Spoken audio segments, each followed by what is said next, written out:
So what's in it? I bet that's what you're asking. What's in it? Well, shall we have a look? Obviously, really good front cover. The foreword, I was tremendously privileged to have the foreword written by Michael O'Brien, who it was the Chief Constable of Bedfordshire Police.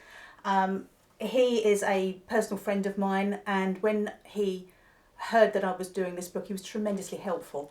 And I had absolutely no hesitation in asking him if he would write the foreword, but I did so with my fingers firmly crossed, and I hoped. And bless him, thank you, Michael. It's lovely what he's written in here. So then we have an introduction. As you can see, there's a few photographs. Basically, the introduction just sets the scene. It tells you that there was crime, the kinds of crime, and the kind of Britain that overseas servicemen found when they came here. Because, you can imagine America, huge place, coming to a little quaint place with lots of history that America doesn't have. It was quite something. And then we go into looting. The enemy at home, I've called that, because it was very widespread. It was shocking in many respects. When you get wholesale looting, I mean, the case of Dover, for example, a lot of households were evacuated from Dover because they were so close to the Channel, and a lot of people, when they came back to their homes, found that the only thing that was in their home were the curtains. Everything, including stair rods and mangles and everything, had been stripped out. And it was wholesale looting. Organised gangs had come down with liveried removal trucks, and locals that were still there thought that it was a bona fide removal rather than a stripping of a house. So that's looting. As you can see, there's quite a lot going on there. And then we move on to the black market, the home of the spiv, bless them. What can I say about the black market? When something is rationed, it creates want. And it isn't the same as need. You can need it and you can want it. And if you want it and you've got the money to pay for it, then you can get it. And on the black market, people, it's wholesale stealing. The theft of all kinds of things, from ration books to ammunition to guns to butter. All kinds of things happened. So this book, this section goes into that. You've got things like ration books, and a lovely picture here that I was sent. A lady actually in a shop, and the gentleman there, bless him, he's having to tot up all the points and whatnot for what she's buying. It must have taken forever for the shopkeepers to do that. Digging for Victory, more ration books. There was a lot going on. It's a big section. And then, of course, you can't not mention the blackout. A heaven-sent opportunity, frankly, for criminals. If you want to get into a property and burgle it, well, hey, just wait for the blackout to fall. The entire neighbourhood, not just the place, is in darkness. You can tiptoe in, you can help yourself, you can tiptoe out, and nobody will see you. Perfect. But it's not just things like burglary. Sadly, there was predators around, people like Gordon Cummings, the Blackout Ripper. He did exactly what his name implies. He was an RAF serviceman, and he was a nasty person, and several women lost their lives in the blackout because of him. Then I have a look at murder, not just in the blackout, but generally. And one of the particular things that struck me was the murder of a gentleman called Ralph Binney. Captain Binney was a war hero from the First World War, and he was in the wrong place at the wrong time. He was shopping, just walking the streets basically in London, having a look at the shops, and organised crime decided that they would come along and do a smash and grab at the jewellers just up the road. They made a getaway in their car, and bless him, he stepped out in front of them thinking that if he said stop, they would stop. Of course they didn't. They ran him over. They were then hemmed in by all the passers-by. This was, 2 o'clock in the afternoon. There were a lot of people around. They found that they couldn't get through in their car, and so they reversing over Captain Binney again.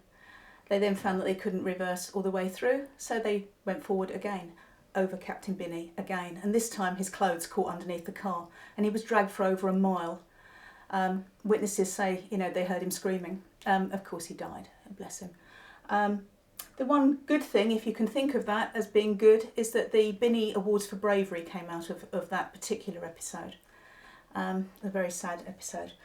The driver of the car, he was originally sentenced to death, and at the last moment, I think about 4 days before his execution, his death sentence was commuted, and I think something like 9 years he served in the end.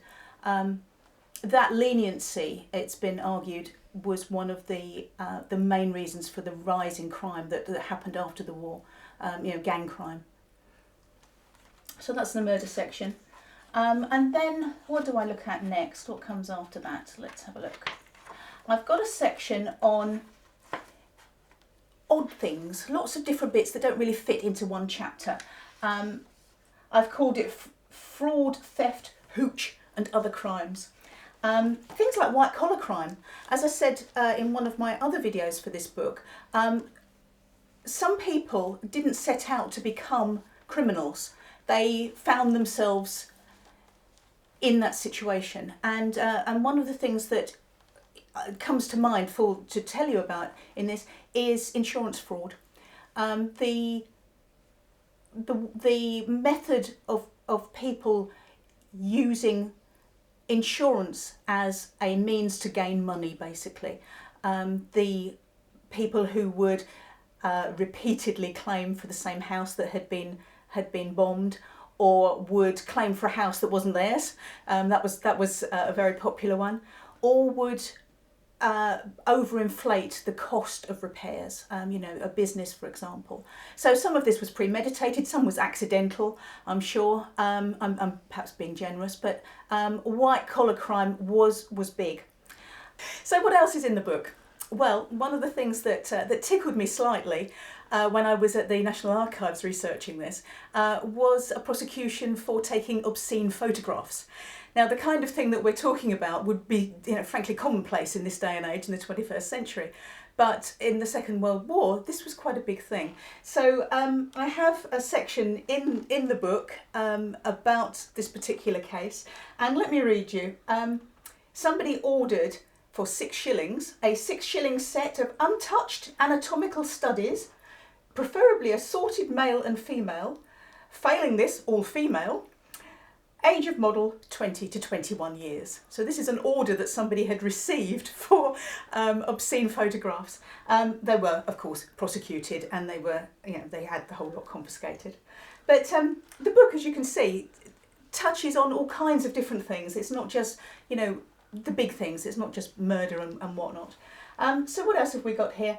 Armed service crime. I've finished the book with armed service crime. There was a lot of it, sadly. Guys who found themselves in situations that they couldn't cope with.